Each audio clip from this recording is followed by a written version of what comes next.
So this is the Leica M Monochrome Type 246, a 24 megapixel full-frame camera released back in May 2015. Basically, it only shoots black and white. And I've had it now for nearly a year, and I thought, let's make a little update on this camera, sharing my rangefinder experience, the image quality, obviously, and a few things nobody tells you here on YouTube, which I think if you're considering buying a monochrome camera, or if you already have one, you might know a few, but I'd like to share those as well. And also answering a question I got on the previous episode, which you see linked here. Is it really worth it to buy a Leica monochrome camera? Well, one of the most special features on any Leica M camera is you have a optical viewfinder with a rangefinder patch. So by focusing those and aligning them, you basically create critical focus. And that, if you're a first-time M mount camera user like I am, that was quite the learning curve, I have to admit. It is not superbly difficult, but it just takes time to get used to once you really start using this camera. The optical viewfinder also has a different thing, and that's really more shooting experience in this sense. Is you see the world in color, but your output is always in black and white or in monochrome. And what that really means is that in the beginning I had a lot of like flaky photos, but at a certain stage I started to understand that I had to change the way I view a scene. So not in color, but in contrast, in shadows, in how the light falls. And that's when I got much better results from this camera. Additionally, speaking of highlights and shadows, because this camera technically doesn't have a Bayer filter, so it doesn't have a color filter, highlights and shadows are treated slightly different. And that's one thing where I also had to get used on how to expose correctly, right? And at times it went very well, pictures now flying by, and at times it didn't go so well. One other thing I started experimenting with is shooting with high ISOs, because everywhere on YouTube here, these cameras can shoot insanely high ISOs and the image quality is fantastic. Well, honestly, yes, here's some shots I shot at night. ISO 25,000, which is the highest ISO I've ever used. And of course, these shots look decent, but noise is very clearly visible. I'd say until ISO 6400, it's pretty much manageable. After that, in post, you're going to have to denoise quite a bit, but that could be me. Let me know in the comments below. One other thing as well here is in most cameras you shoot, whether it's the Leica Q series or the SL series or any other camera, you normally, at least I normally shoot in JPEG and RAW.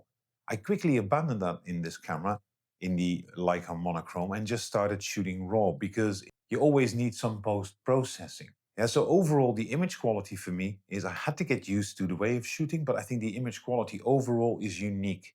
It is just very different. And that's not, because I want you to buy one of these cameras, but that's because it really has a different view. Shadows, highlights are treated differently.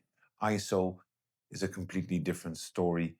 And these images have something crisp at times, and at times it looks like it was shot on a little black and white roll. That's what I really like. Now, let's talk about a few things that you don't really hear on YouTube. And those directly impact on the shooting experience, on how I enjoyed the camera and how I didn't enjoy the camera. The first thing of the camera is the weight. This without lens is 680 grams, which is relatively heavy. And that itself wasn't the problem for me. The biggest problem I have is the lack of ergonomics. You have no grip here. You have a little thumb rest here. But truth be told, that doesn't really help you. And when you're shooting with bigger or heavier lenses, I have one, I call it the Canon because it's a 90mm, but it's from Yongzhou or something. It's really heavy.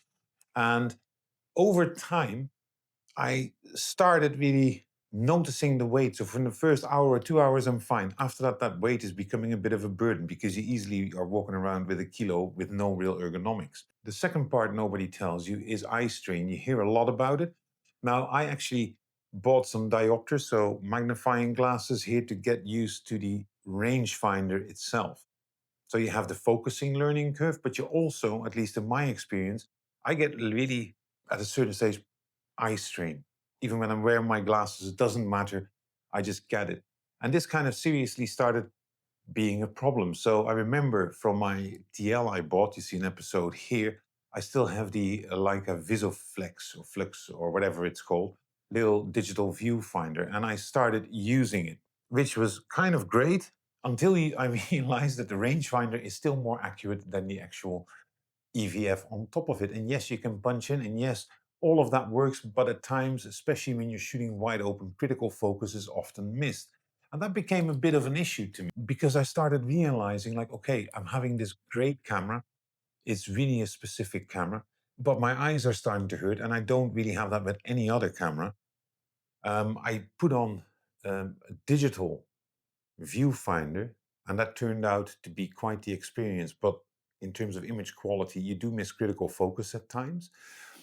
And then additionally, and that's also nobody tells you this, is workflow. So you get these files out, you want to edit them, and I'm moving out of Lightroom into DxO or DoxO, whatever you want to call it. I really like it. And guess what?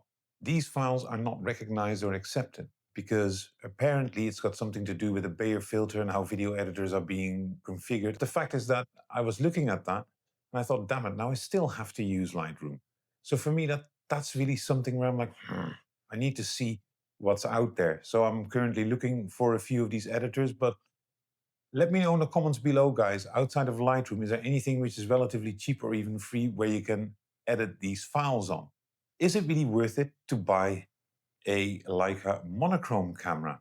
When it comes to the image quality, it's a full-blown yes. It's always worth buying this. The shooting experience, purely how you compose, yes. If you're already in the Leica M system, so you're used to handling a rangefinder and you don't find the weight too much of an issue, yes.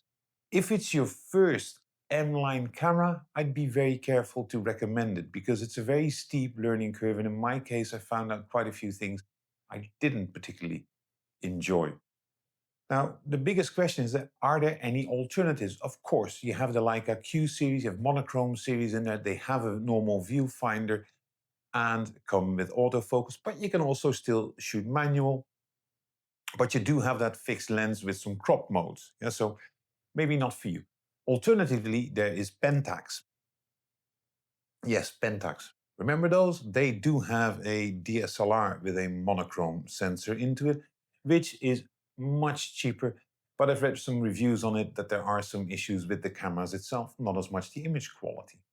Truth be told, right? If you really look at monochrome photography, sure, the experience itself is very different. But honestly speaking, if I look at the JPEG profiles coming out of Fuji, Lumix, who have a monochrome, like a monochrome preset, and you're looking, for instance, at GR's high contrast monochromes, you can easily state, okay, I don't need that modern technology. I'm just going to go for that and live with it.